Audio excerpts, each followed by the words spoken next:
Class शुरू की जाती है। आज का विषय रहेगा आर्थिक नियोजन। आर्थिक नियोजन में हम लोग पंचवर्षीय योजना पढ़ेंगे। आगामी पेट एग्जाम को देखते हुए सिलेबस बताया गया, उसके महत्वपूर्ण क्वेश्चन को हम लोग देखते हैं। सबसे पहले आर्थिक नियोजन की जो पुस्तक एक इंपॉर्टेंट है, अक्सर पूछी जाती है, वो मोक्षगुंडम विश्वेश्वरैया की किताब है, planned economy for India. Planned economy for India, Mokshagundam Visvesvaraya. आपको बता दें, मोक्षगुंडम विश्वेश्वरैया का जो बर्थडे होता है, इसको अभियंता दिवस के रूप में हम लोग मनाते हैं। और ये जो अभियंता दिवस यानी इंजीनियर्स डे के रूप में मनाते हैं। आधुनिक हैदराबाद का वास्तुकार भी मोक्षगुंडम विश्वेश्वरैया को कहा जाता है। प्लान्ड इकोनॉमी फॉर इंडिया, ये किताब ध्यान रखेंगे। कभी कभी इस किताब में जहां प्लान्ड इकोनॉमी फॉर इंडिया है, वहां पे प्लान्ड इकोनॉमी ऑफ इंडिया कर देते हैं और किताब का नाम हमारा गलत हो जाता है। इसके बाद आगे चल के होता ये है, ये 1934 में किताब आई थी भाई, 1934 में प्लान्ड इकोनॉमी फॉर इंडिया। उसके बाद 1938 में कांग्रेस का अधिवेशन होता है हरिपुरा। हम सबको मालूम है सुभाष चंद्र बोस पहली बार इसमें अध्यक्ष बने थे। 1938 हरिपुरा अधिवेशन। हरिपुरा की जो लोकेशन है वो गुजरात पड़ती है।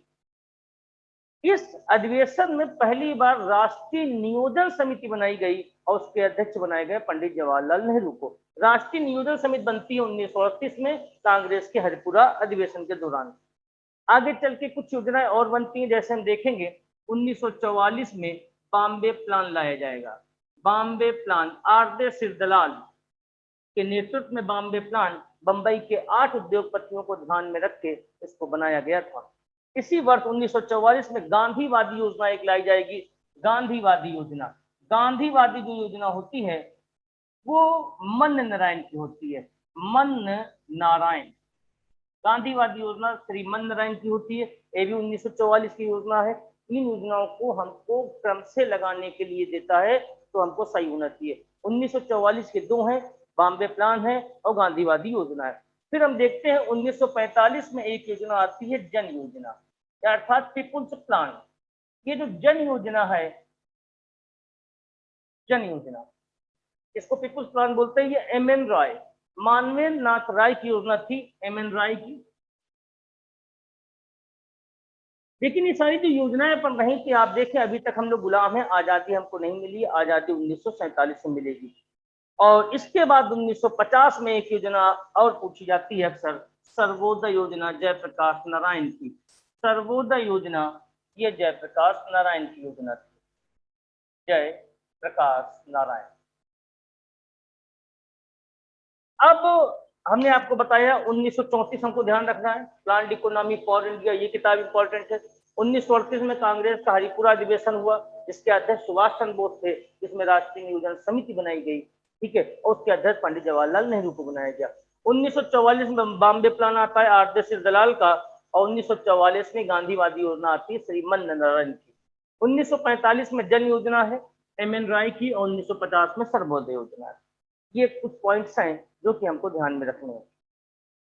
1946, 9 दिसंबर 1946 को संविधान सभा की पहली बैठक होती है, हम सबको मालूम है, जिसके अध्यक्ष बनाए जाते हैं सच्चिदानंद सिन्हा। लेकिन 11 तारीख को ये अस्थायी अध्यक्ष थे, स्थायी अध्यक्ष डॉक्टर राजेंद्र प्रसाद को बनाया जाता है 1946। 13 दिसंबर 1946 को पंडित जवाहरलाल नेहरू उद्देश्य प्रस्ताव पढ़ते हैं, और जो कि उद्देश्य प्रस्ताव पारित होता है जाके 22 जनवरी 1947 को। अर्थात हमारा संविधान बनना शुरू हो गया। 1947 में हमको आजादी मिल जाएगी 15 अगस्त को, और संविधान सभा में भारत के जो विशेषज्ञ लोग थे जिनको चुना गया था संविधान सभा में, वो लोग संविधान बना रहे थे। ये सब काम तो चल ही रहा था। इधर पंडित जवाहरलाल नेहरू जो कि अंतरिम सरकार के प्रधानमंत्री थे, और इन्होंने एक व्यक्ति थे केसी नियोगी से कहा कुछ ऐसी व्यवस्था भी होनी चाहिए कि देश की योजनाएं किस प्रकार से बनेगी। केसी नियोगी ने इस काम को अपने जिम्मे लिया और उसको करना शुरू किया। आगे चल के हम देखते हैं 15 अगस्त 1947 को देश आजाद होता है हमारा। 26 जनवरी 1950 को हम गणतंत्र बन जाते हैं, अर्थात हमारे देश में लोकतंत्र मतलब गणतंत्र लागू हो जाता है। गणतंत्र हमको मालूम है, हेड ऑफ द कंट्री हमारे देश का चुना जाएगा, ना कि वो वंशानुगत होगा। और अभी तक क्या होता था, अंग्रेजों के यहाँ जो ब्रिटेन की गवर्नमेंट है उनके यहाँ राजा रानी होते हैं, और हमारे यहाँ की व्यवस्था है जो राष्ट्रपति हैं, हमारे देश के हेड ऑफ द कंट्री उनका चुनाव होता है। ठीक, 26 जनवरी 1950 को गणतंत्र दिवस मनाया हम लोगों ने, भारत गणतंत्र हुआ। और जनवरी के बाद फरवरी, फरवरी के बाद मार्च, 15 मार्च 1950 को के.सी. न्योगु ने अपनी रिपोर्ट दी और इस रिपोर्ट के आधार पर बना दिया जाता है योजना आयोग, प्लानिंग कमीशन। यहाँ पे बन जाती है प्लानिंग कमीशन, अर्थात योजना आयोग बन जाती है। योजना आयोग अब इतिहास का विषय हो गया है। 15 अगस्त 2014 को माननीय प्रधानमंत्री नरेंद्र मोदी ने घोषणा की थी लाल किले से कि योजना आयोग अब पुरानी बात हो गई है, अब इसकी जगह एक नई बात होगी। आगे चल के 2015 में 1 जनवरी 2015 को एक नई संस्था डेवलप कर दी जाती है, नीति आयोग। अगर नीति आयोग का पूर्ववर्ती नाम पूछ लिया जाएगा तो हम योजना आयोग को लगाएंगे। योजना आयोग बना दिया गया। जिस प्रकार से नीति आयोग का अध्यक्ष भारत का प्रधानमंत्री होता है, उसी प्रकार से पहले भी योजना आयोग का अध्यक्ष भारत का प्रधानमंत्री ही होते थे। ठीक है, ये जो संस्था बनाई गई प्लानिंग कमीशन, इसका काम था देश के लिए योजनाओं को तैयार करना। फिर एक जरूरत पड़ी, अब योजना बनने के लिए हमको कुछ मटेरियल चाहिए, डेटा चाहिए होता है, ऐसी योजना थोड़ी बन जाएगी। अब डेटा कौन इकट्ठा करेगा? तो 1951 में एक संस्था हम लोगों ने बनाई जिसका नाम रखा CSO, सेंट्रल स्टैटिस्टिक्स ऑर्गेनाइजेशन, केंद्रीय सांख्यिकी संगठन, ये बनाई गई। अभी भी हमको लग रहा था एक संस्था और हमको चाहिए कि जो कि ये योजनाएं जो डेवलप हो रही हैं उसके रख रखाव, उसकी व्यवस्था सही है कि नहीं सही है, इस पे काम करेगी। और दूसरी सबसे बड़ी बात, देश में हमारे पास कितना नेचुरल रिसोर्सेज है, प्राकृतिक संसाधन है, इस पे विचार विमर्श करने के लिए एक संस्था और हमने बनाई 6 अगस्त 1952 को। 6 अगस्त 1952 को संस्था बना दी गई NDC, नेशनल डेवलपमेंट काउंसिल, अर्थात राष्ट्रीय विकास परिषद। आज भी ये दोनों संस्थाएं हैं, CSO आज भी है, NDC आज भी है। जितना भी डेटा कलेक्शन का काम होता है CSO के द्वारा ही किया जाता है। ये संस्थाएं हमने डेवलप कर दी। ये 3 संस्थाओं की जिम्मेदारी होती थी योजनाओं को तैयार करने के लिए। भारत में जिस प्रकार से हम लोग पढ़ते हैं राष्ट्रीय पक्षी, राष्ट्रगीत, उसी प्रकार से राष्ट्रीय योजना अगर कहा जाता है तो पंचवर्षीय योजनाओं को राष्ट्रीय योजना कहा जाता है। ये व्यवस्था हमने रूस से ली थी। रूस अपने 5 साल के लिए योजनाएं लगाता था तो हमने इसको वहां से लिया। 5 ईयर प्लान, पंचवर्षीय योजना। हम लोगों ने जो अपना फिनेंशियल ईयर बनाया वो बनाया 1 अप्रैल से 31 मार्च। इस डेट को याद रखेंगे, बहुत जरूरी है। 1 अप्रैल से 31 मार्च ये भारत का फिनेंशियल ईयर है, अर्थात वित्तीय वर्ष है। ठीक है, इसको हमने शुरू किया। हमने जो पहली पंचवर्षीय योजना बनाई वो हमने लागू की 1 अप्रैल 1951 से 31 मार्च 1956। बिल्कुल सिंपल है, कोई डेट आपको याद नहीं करनी, सिर्फ थोड़ा से जो अपवाद है उन अपवाद को ध्यान रखिएगा। 3 जगह अपवाद है, वो भी हम बताते हैं आपको। और ये पहली पंचवर्षीय योजना लागू की। एक क्वेश्चन बहुत पूछा जाता रहा कि पंचवर्षीय योजना का अंतिम अनुमोदन कौन करता है? तो पंचवर्षीय योजना का अंतिम अनुमोदन NDC करती है, नेशनल डेवलपमेंट काउंसिल। पंचवर्षीय योजना का जो अंतिम अनुमोदन होता है वो NDC के द्वारा ही किया जाता है। अब कोई योजना बनी तो उसका उद्देश्य होगा। उद्देश्य हमने पहली पंचवर्षीय योजना का रखा कृषि।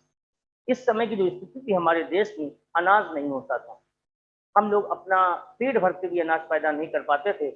आगे चल के 1954 में हमारा एक अमेरिका का समझौता होगा PL480, जिसके तहत गेहूं हमको अमेरिका से आता था। हमारे यहाँ मोटा अनाज खाया जाता था, गेहूं बहुत कम मात्रा में होता था। तो पहला हमने लगाया कृषि। और कृषि की सबसे बड़ी जरूरत होती है सिंचाई। आज भी भारत में मानसून का जुआ कहलाती है भारतीय कृषि। ठीक है, पानी अच्छा गिर गया जाएगा तो खेती अच्छी होगी, पानी अच्छा नहीं गिरेगा तो खेती अच्छी नहीं होगी। अब सिंचाई के लिए हमने यहाँ पे डैम बनाए। दामोदर नदी घाटी परियोजना भारत की पहली नदी घाटी परियोजना थी, अमेरिका की सहायता से हमने बनाया था। ठीक है, हीराकुंड इसी पंचवर्षीय योजना में बनाया गया। हीराकुंड बांध जो उड़ीसा में है, महानदी पर है। और इसी पंचवर्षीय योजना के तहत हमने भाखड़ा नागल बांध बनाया। गुरुत्वीकरण के आधार पर एशिया का सबसे ऊंचा बांध, सतलज के पानी को रोक के हमने पंजाब में बनाया।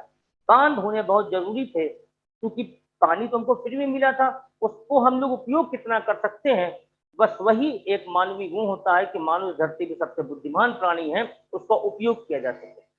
पहली पंचवर्षीय योजना पे हम लोगों ने सिंचाई पे विशेष ध्यान दिया और ये पंचवर्षीय योजना का जो मॉडल था वो हैराड डोमर के द्वारा तैयार किया गया था। हैराड डोमर, ये सारी बातें पहली पंचवर्षीय योजना में चल रही थी हमारी। इसी पंचवर्षीय योजना में जो हमने सामुदायिक विकास कार्यक्रम की शुरुआत की। सामुदायिक विकास कार्यक्रम, आप ये समझ सकते हैं सामुदायिक विकास कार्यक्रम, ये जो पंचायती राज व्यवस्था है इससे पहले की बात थी। पंचायती राज व्यवस्था में सिंपल ये बात होती है, आप अपने में से ही किसी एक व्यक्ति का चुनाव करें, ठीक है, सरकार उसको मदद करती है। भाई जैसे गांव का प्रधान होता है तो गांव के ही किसी व्यक्ति को प्रधान बनाया गया, उसकी सहायता के सरकार ने एक उसका इलेक्शन हो गया, एक सिलेक्शन करके वीडियो बना के भेज दिया विलेज डेवलपमेंट ऑफिसर। अब ये एक शासन और प्रशासन की गणित बन गई, आप अपने यहाँ विकास करें। लेकिन सामुदायिक विकास कार्यक्रम ये होता था, जो बड़े अधिकारी होते थे जिले के, उनकी नैतिक जिम्मेदारी होती थी कि वो गाँव गाँव जाके विकास की बात करें। वो सफल नहीं हो पाया, वो इसी पंचवर्षीय योजना के दौरान था। 5 साल की योजनाएं थी, इसको हमने पूरा किया। अगली जो दूसरी पंचवर्षीय योजना हमने लगाई, अब फिर वही डेट है 1 अप्रैल से 1956 से लेके अब ये चला जाएगा 31 मार्च 1961, ये दूसरी पंचवर्षीय योजना हो गई। आप देखेंगे यहाँ भी पंडित जवाहरलाल नेहरू देश के हमारे प्रधानमंत्री 61 में, ठीक है, ये 5 साल। इस योजना का जो सूत्रधार थे वो पीसी महालनोबिस थे, प्रशांत चंद्र महालनोबिस इनका नाम था। इनका बर्थडे होता है 29 जून को, और वो 29 जून हम लोग सांख्यिकी दिवस के रूप में मनाते हैं, स्टैटिस्टिक्स डे के रूप में मनाते हैं। सांख्यिकी के विद्वान रहे ये और इनके नेतृत्व में तैयार की गई। इस पंचवर्षीय योजना में जो हमने जोर दिया वो दिया उद्योग धंधों को। उद्योग धंधों को हमने ध्यान दिया। इसी पंचवर्षीय योजना में हमने दुर्गापुर पश्चिम बंगाल में लगाया इस्पात कारखाना, भिलाई छत्तीसगढ़ में लगाया, दुर्गापुर हमने लगाया था ब्रिटेन की सहायता से, भिलाई लगाया रूस की सहायता से, और राउरकेला उड़ीसा में हमने लगाया जर्मनी की सहायता से इस्पात संयंत्र। इस्पात, जमीन से लोहा तो निकल ही रहा था, जमीन से अगर हम देखें तो उसके हेमेटाइट मैग्नेटाइट निकलते थे, हमारी जमीन पर कोयला भी था। अब लोहे को मजबूत कैसे बनाया जाएगा, तो इस्पात फैक्ट्री में ये बातें होती रही। लोहे को मजबूत बनाने के लिए उसमें क्रोमियम निकल मिलाया जाता है। इन इस्पात फैक्ट्रियों में यही सब होकर इस्पात बनता है, क्योंकि जो बड़ी बड़ी मशीनरीज होती हैं वो इस्पात की ही तैयार की जाती है। तो दूसरी पंचवर्षीय योजना हमने उद्योग धंधों को समर्पित की। अब आई तीसरी पंचवर्षीय योजना, कोई दिक्कत नहीं है, अब ये कहाँ चली जाएगी, 61 से लेके 66 चली जाएगी। आप समझिए कि डेट वही चलेगी 1 अप्रैल से 31 मार्च। ये पंचवर्षीय योजना बहुत डिस्प्यूटेड रही, क्योंकि इसी पंचवर्षीय योजना के दौरान देश में 2 युद्ध हो गए थे, 62 में चीन से, 65 में पाकिस्तान से, और देश में सूखा भी पड़ गया था 65 में। इसी पंचवर्षीय योजना के दौरान में देश में 2 प्रधानमंत्रियों की मौत हो गई थी, पंडित जवाहरलाल नेहरू और लाल बहादुर शास्त्री। तो ये पंचवर्षीय योजना लगभग असफल ही कहा जा सकता है। आपको बता दें, शुरुआत की पहली, दूसरी और तीसरी पंचवर्षीय योजना थी, ये ट्रिकल डाउन थ्योरी पर आधारित थी। उम्मीद ये की जा रही थी कि अगर ऊपर विकास होगा तो निचले स्तर के लोगों को लाभ मिलेगा। 62 में चीन की लड़ाई हमने लड़ी, 65 में पाकिस्तान ने हमारे ऊपर हमला किया, उसी दौरान सूखा पड़ गया। ये वही दौर था 65 वाला, जब लाल बहादुर शास्त्री ने नारा दिया था जय जवान जय किसान का। जय जवान जय किसान का नारा ये बता रहा था, जवान लड़ रहा था सीमा पर 1965 में, और किसान लड़ रहा था जमीन से, सूखा पड़ा हुआ था। यही वो दौर था, लाल बहादुर शास्त्री ने देश से आह्वान किया था कि आप लोग एक टाइम का खाना खाएं। सोमवार की शाम को लगभग होटल उस दौरान से बंद हुआ करते थे, और प्रधानमंत्री के आह्वान पर लोगों ने एक टाइम का खाना भी शुरू कर दिया था। पाकिस्तान का जब युद्ध हुआ भारत के साथ, तो अमेरिका ने हम पे दबाव भी बनाया था। दबाव ये बनाया था कि हम आपको PL 480 के तहत जो हम आपको गेहूं देते हैं वो नहीं देंगे, लेकिन शास्त्री जी दबाव में नहीं आए। उन्होंने कहा कि हम पे युद्ध थोपा गया है, हम इसका जवाब देंगे, आपको नहीं देना है तो मत दें। आपको एक बात याद होगी, फूड कॉर्पोरेशन ऑफ इंडिया 1965 में बनाई गई। जब सूखा पड़ा तो फूड कॉर्पोरेशन ऑफ इंडिया 65 बनी। अब यहाँ पे देखिएगा, 62 में हमने बनाई थी ITBP। चीन ने जब हमला किया तो हमने ITBP बना ली, पाकिस्तान ने जब हमला किया तो हमने 65 में BSF बना ली। क्वेश्चन आपके लिए इंपॉर्टेंट, इसलिए हम इसको बता दे रहे हैं कि क्वेश्चन हमें चाहिए होती है। 62 में जब चीन ने हमला किया तो ITBP की स्थापना की, 65 में जब पाकिस्तान ने हमला किया तो हमने BSF की स्थापना की, और जब सूखा पड़ गया तो इसी टाइम में हमने फूड कॉर्पोरेशन ऑफ इंडिया बना दिया। 66 ये चला। इस समय देश का माहौल भी थोड़ा सा राजनीतिक स्थिरता नहीं दिख रही थी, क्योंकि शास्त्री जी का देहांत हो गया था देश के बाहर, और यहाँ भी प्रधानमंत्री बनने के कई दावेदार थे। हालांकि अगला टास्क फोर्स इंदिरा गांधी के नाम होती है। 1 अप्रैल 1966 से लेके 31 मार्च 1969, ये 3 साल, इसको कहा जाता है प्लान हॉलिडे, अर्थात योजना का अवकाश काल। एक एक साल की 3 योजनाएं लगाई। सिंपल सी बात है, जैसे घर परिवार में अगर मान लीजिए पैसे नहीं है तो योजना हम कम लगा दी, कोई दिक्कत आ गई तो योजना कम की हो गई, ठीक है। जो जरूरी चीजें उनकी योजना बने। उसी प्रकार से हमारा देश भी चलता है। इकोनॉमी कंडीशन से जूझ ही रहा था, 2 युद्ध हम झेल के आ गए थे, देश में सूखा भी पड़ा था, तो जो जरूरी योजनाएं थी उनको लगाया। ये ध्यान रखेंगे। योजना शुरू कहाँ से हुई? 51 से 5-5 जोड़ते चले जाएंगे, 56 तक आप आ जाएंगे 3 में। उसके बाद ये योजना का अवकाश काल हो गया 66 से लेके 69 तक का, तो ये नहीं जुड़ेगा। अब जो चौथी पंचवर्षीय योजना शुरू होगी वो शुरू होगी 1 अप्रैल 1969 से। अब इसमें 5 जोड़ दें आप, तो 69 में जब 5 जोड़ेंगे तो अपने आप कहां तक चली गई? ये 74 तक चली गई। कुछ भी याद नहीं करना, सिर्फ यही एक बात आपको ध्यान रखनी, प्लान हॉलीडे। और ये जो प्लान हॉलीडे था, इसी दौरान देश में हरित क्रांति आई थी। 1966-67 में देश में हरित क्रांति की शुरुआत होती है। तो आपको बता दें, हरित क्रांति में जो लाभ हुआ था गेहूं को हुआ था, नो प्रॉफिट नो लॉस पे गेहूं था, और जो नुकसान हो गया था वो हुआ था मोटे अनाज का। इस दौर में हम लोगों के घर में मोटे अनाज की रोटियां बना करती थी, 30 त्योहार पे कभी गेहूं की रोटियां बन जाया करती थी। तो योजना का जो अवकाश काल था, इसी में इस दौरान हम लोगों ने हरित क्रांति की शुरुआत की। और हरित क्रांति की जो सबसे ज्यादा लाभ हुआ पंजाब, हरियाणा और उत्तर प्रदेश का, जो पूर्वी उत्तर प्रदेश है, जो गोरखपुर वाला, जो उसको आज हम पूर्वांचल बोलते हैं, यहाँ पे गेहूं को लाभ हमको सबसे ज्यादा मिला। अब चौथी जो पंचवर्षीय योजना थी, ये चली 69 से लेके 74 तक। चौथी ये डी.आर. गाडगिल पे आधारित थी। जिस प्रकार से हमने बताया इसके सूत्राधार कौन थे, तो डी.आर. गाडगिल की चौथी पंचवर्षीय योजना थी हमारी। ये चौथी की हम बात कर लें, ठीक है। डी.आर. गाडगिल की परियोजना थी, और इसके अंतर्गत बैंकों का राष्ट्रीयकरण किया गया। हम सबको मालूम है कि 1969 में बैंकों को राष्ट्रीयकरण किया गया था, जुलाई के मंथ में, ठीक है। 14 बैंकों को राष्ट्रीयकरण किया गया था उस समय पे। इसी समय पे प्रिवी पर्स खत्म किया गया। देश की इकोनॉमी हालत को सुधारने के लिए ये कुछ बड़े डिसीजन लिए गए। इसी टाइम पर एक चीज और खत्म की गई। उस जमाने में हमारे यहाँ पे फूड जोन होते थे। एक फूड जोन दूसरे फूड जोन में तब जाता था जब उसके यहाँ भरपूर हो जाता था, या तो एक फूड जोन से दूसरे फूड जोन में नहीं जाता था।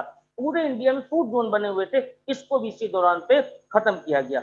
यही वो पंचवर्षीय योजना थी। भारत ने परमाणु परीक्षण किया और इस पंचवर्षीय योजना में फिर युद्ध हुआ। चौथी पंचवर्षीय योजना में युद्ध हुआ, तीसरी पंचवर्षीय योजना में युद्ध हुआ, और इस पंचवर्षीय योजना आपको मालूम है 1971 में बांग्लादेश बना। पहले वो पूर्वी पाकिस्तान हुआ करता था, पूर्वी पाकिस्तान के बाद वो बांग्लादेश बना। 1971 लड़ाई हुई, पाकिस्तान के 2 टुकड़े हुए, और दुनिया के नक्शे पे एक नया देश उभर के आता है, बांग्लादेश। तो 2 युद्ध हमने देखे तीसरी पंचवर्षीय योजना में, और चौथी पंचवर्षीय योजना में फिर एक युद्ध हुआ। इसी पंचवर्षीय योजना में भारत ने अपना पहला उपग्रह छोड़ा था। इसी पंचवर्षीय योजना ने भारत में परमाणु परीक्षण किया था, भूमिगत परमाणु परीक्षण किया था राजस्थान के पोखरण में, और इसका नाम दिया गया था, शायद आपको मालूम होगा, स्माइलिंग बुद्धा। ये चौथी पंचवर्षीय योजना हुई, 74 तक गई है। हमको एक चीज मालूम है, 1975 में देश में इमरजेंसी लगाई गई थी, वो लगभग 77 तक इमरजेंसी रही। यहाँ पे कुछ बातें ध्यान रखने वाली हैं। अब जो दूसरी मतलब 5वीं पंचवर्षीय योजना लगेगी, वो फिर से वही कहानी हो जाएगी। 1 अप्रैल 1974 से लेके 5 हम जोड़ दें तो 1979 तक चली जाएगी। ये 74 से 79 के दौर में घटा क्या? देश में इमरजेंसी लगी, ठीक है। और इसी दौरान आपने देखा होगा कि 42वां संविधान संशोधन और 44वां संविधान संशोधन, 42वें संविधान संशोधन को हम लोग लघु संविधान की संज्ञा देते हैं। तकरीबन 50 से ज्यादा विषय को 9वीं अनुसूची में डाला गया था। लोकसभा का कार्यकाल भी बढ़ाया गया था। ये चीजें हम लोगों ने संविधान में पढ़ी हुई हैं। इसी दौरान ये पंचवर्षीय योजना चल रही थी। 77 में इमरजेंसी खत्म होती है, इलेक्शन डिक्लेयर किए जाते हैं, और यहाँ पर जो इंदिरा गांधी की सरकार थी वो चुनाव हार जाती है और जनता सरकार बनती है। सारा विपक्ष मिलकर एक पार्टी बनाते हैं, नाम देते हैं जनता पार्टी, और उसके मुखिया बनते हैं मुरारजी देसाई। मुरारजी देसाई बनते हैं और ये पंचवर्षीय योजना 5वीं अपनी समय के पहले ही समाप्त हो जाएगी। एक क्वेश्चन बनेगा, कौन सी पंचवर्षीय योजना 2 बार शुरू हुई? तो 5वीं पंचवर्षीय योजना 2 बार शुरू होगी। यहाँ भी एक चीज होती है, 78 में ही खत्म हो जाती है पंचवर्षीय योजना। ये एक पेज है, एक पेज हमने आपको ये बताया था, ये ध्यान रखना है। और एक यहाँ पे 74 से 69 आप 5 जोड़ेंगे, लेकिन ये 74 से 78 चलेगी। जब जनता सरकार आ जाएगी तो 78 और 79 ये 2 काल में योजना नहीं रहेगी। इसको इंग्लिश में बोलेंगे रोलिंग प्लान, हिंदी में बोलेंगे अनवरत काल की योजना। इस प्रकार की योजना में आवंटन और उद्देश्य दोनों को कम ज्यादा किया जा सकता है। तो रोलिंग प्लान कब लगाया गया?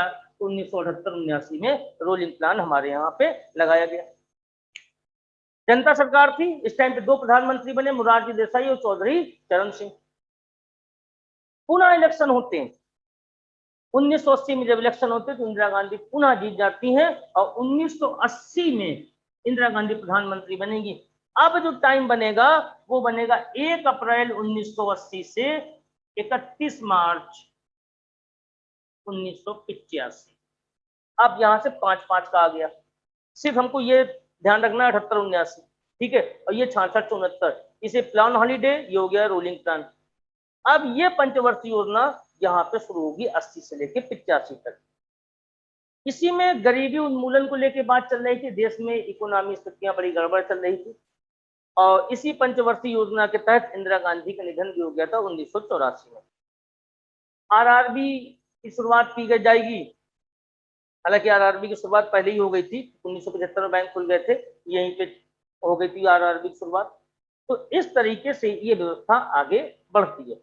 85, 80 से 85, और फिर अगली जब पंचवर्षीय योजना हम देखेंगे तो ये जाएगी 1985 से 1990 तक। 1985 से 1990 तक ये हो जाएगी 7वीं पंचवर्षीय योजना।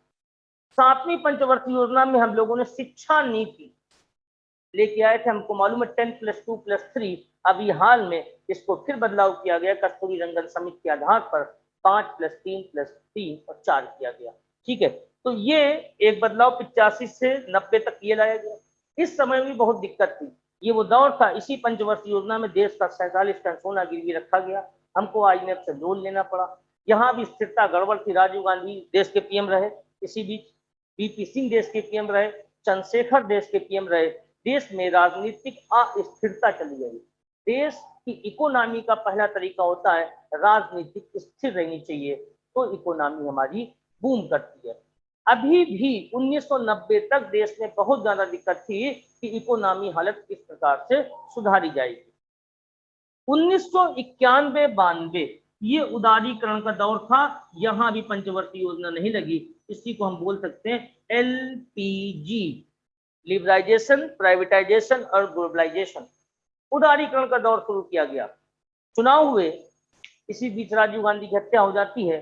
कांग्रेस को पूर्ण बहुमत तो नहीं मिलता, लेकिन सबसे बड़ी सीटें लेके पहुंचती है पार्लियामेंट में। और पहली बार दक्षिण भारत से कोई व्यक्ति देश का प्रधानमंत्री बनता है, वो थे PV नरसिम्हा राव। और वित्त मंत्री बनते हैं डॉक्टर मनमोहन सिंह। और यहाँ पे एक काम ये किया गया कि विदेशी कंपनियों को ऑफर किया गया कि आप हमारे यहाँ पे आवे और कंपनी स्टेबलाइज करें। वो लोग हमारे यहाँ आए, कंपनी स्टेबलाइज किया। अब उनको जॉब देने वाले लोग कौन चाहिए थे? वो भारतीयों को जॉब देंगे। तो यहाँ से प्राइवेट सेक्टर ओपन हुआ। ये BTech की बाढ़, MBA की बाढ़, MCA की बाढ़, इस तरीके की इन बातों को डेवलप करना शुरू किया गया। भाई हमारे यहाँ आप ये समझिए कि लोग बहुत पहले से थे, अर्थात हमारी जनसंख्या बहुत पहले से थी। मार्केट लेके वो लोग आ जाएंगे, यानी बाजार लेके वो लोग आ गए। बाजार क्या, मान लीजिए दुकान लेके आ गए, उन्होंने कोई कंपनी लगाई, कोई दुकान खोल दी। जहाँ पे लोग हैं, दुकानें हैं, उसको हम बाजार बोल सकते हैं। लोग यानी जनसंख्या और मार्केट अर्थात दुकान या कंपनी, इन दोनों के बीच में एक चीज होती है, पूरी इकोनॉमी सिर्फ चलती है, वो है इच्छा। इच्छाओं को जागृत कराया जा सकता है। तमाम जो टीवी में ऐड वगैरह आते हैं वो सिर्फ इच्छाओं को जागृत कराने के लिए आते हैं। ये इस व्यवस्था को लाया गया और यहाँ के बाद से भारत ने कभी पीछे मुड़ के नहीं देखा। ये वो दौर था जब सोना 5,000 रुपए में होता था, 90-91। मुकेश अंबानी की पिताजी धीरू भाई अंबानी पैसे दे गए थे, कमाया था, लेकिन इतना पैसा नहीं दे के गए थे कि मेरा बेटा एशिया का पहला अमीर बन जाएगा। वो दौर था जब पैसा सोने में, शेयर में और जमीन पे लगाया गया। उसके बाद बूम शुरू हुआ मार्केट के अंदर। भारत कॉस्मेटिक जो मार्केट था वो कम से कम नहीं तो 20 से 30 गुना ऊपर चला गया। ना तो लोगों के घर में एक बोरोलिन आती थी, एक साबुन आता था, वो साबुन काट दिया जाता था 20 से, आधा बक्से में रखा जाता था साबुन, उससे लोग नहाते थे। आज साबुन, कितने प्रकार के साबुन है, बाल के लिए अलग, हाथ के लिए अलग, फेस वॉश के लिए अलग, तमाम तरीके से डेवलपमेंट हमारा किया जाता रहता है। और ये हुआ किस प्रकार से? वो हुआ ऐसे कि जब मार्केट दो तरीके से डेवलप हो गई। प्राइवेट सेक्टर में जॉब मिलना शुरू हुई लोगों को, फिर लोगों ने बीटेक वीटेक करना शुरू किया, एमसीए करना शुरू किया, टेक्निकल पढ़ाई हुई, तमाम स्कूल कॉलेज खुलना शुरू हो गए और ये भारत को मॉडिफाई कर ले गया इकोनॉमी। आपको बता दें 2007-8 में जब पूरी दुनिया में मंदी छाई थी तब भारत की बैंक दिवालिया नहीं हुई थी। अमेरिका की बैंक दिवालिया हो गई थी लेकिन भारत की बैंक दिवालिया नहीं हुई थी। वो यहाँ से मजबूती से चल रहा था भारत, और आज भी चल रहा है। अगर ये कोरोना काल ना आया होता तो आपने एक वर्ड सुना होगा, 5 ट्रिलियन की इकोनॉमी भारत की मूव करेगी, वो होती और आगे होगी। कोरोना काल में इकोनॉमी हमारी थोड़ी जरूर गड़बड़ हो गई देश की, नहीं तो यहाँ से 91-92, इसके लिए मनमोहन सिंह को पूरा देश थैंक बोलता है, क्योंकि 91-92 का जो उदारीकरण का दौर था ये बहुत जरूरी था। सरकार ने दुकान कंपनी वालों को बोला कि भाई हम आपको सस्ता कर देंगे। यहाँ पे लाइसेंस प्रणाली कम की गई, जितनी चीजों में आप लाइसेंस देंगे उतना ये कहीं ना कहीं लोगों को व्यापार करने में दिक्कत होती है। लाइसेंस तमाम समाप्त किए गए, कुछ ही जो बड़ी चीजें रही उनके अंदर लाइसेंस की व्यवस्था रखी गई, बाकी लाइसेंस प्रणाली को खत्म कर दिया गया। विदेशी कंपनियों को ऑफर दिया गया। यहाँ भी देश में बड़ा विरोध हो रहा था कि विदेशी कंपनी, एक ईस्ट इंडिया कंपनी आई थी, हमारा देश गुलाम हो गया था 200 साल, इतनी सारी विदेशी कंपनी आएंगी, क्या होगा। अभी जैसे आपने देखा होगा एफडीआई का विरोध चल रहा था, फॉरेन इन्वेस्टमेंट का। तो इकोनॉमी कुछ इस तरीके से होनी ही चाहिए कि आप पूरी दुनिया से कनेक्टिविटी बनाए। तो 1991-92 में पंचवर्षीय योजना हमारी नहीं लगती है। अब फिर वही कहानी, अब 92 से जोड़ते चले जाइए, ठीक है। 92 से 97 जब आप जोड़ेंगे तो 8वीं पंचवर्षीय योजना हो जाएगी। 97 में फिर 5 जोड़ दीजिए, 2002 हो जाएगी, 9वीं हो जाएगी, ठीक है। उसके बाद आप जैसे जोड़ते चले जाएंगे तो कुल 12 पंचवर्षीय योजना लगी हैं और 12वीं पंचवर्षीय योजना का टाइमिंग थे 2012 से 2017। इसके बाद नरेंद्र मोदी जी की सरकार थी, उन्होंने कहा पंचवर्षीय योजनाएं नहीं, जो योजनाएं चल रही इनकी मॉनिटरिंग होना बहुत जरूरी है। और 2015 में नीति आयोग बनाया गया। आप देखिए तमाम डेटा नीति आयोग देता है। पहले तो कुछ जिलों और शहरों गांव के आते थे, अब श्रेणी बना के आते हैं, अच्छे शहर, बड़े शहर, ए श्रेणी, बी श्रेणी, सी श्रेणी, इस तरीके से डेटा आता है। तो मॉनिटरिंग अब बहुत जरूरी है, तो अब नीति आयोग इससे काम करती है। अंतिम जो पंचवर्षीय योजना लगी थी 2012 से 2017 की ये योजना। तो आज हम लोग यहाँ तक करेंगे और फिर अगले टॉपिक पे करेंगे। ये इंपॉर्टेंट टॉपिक था, 91-92 के उदारीकरण तक का हमारे पेट के लिए इंपॉर्टेंट है और इन चीजों को आप एक बार देख लेंगे। नमस्कार।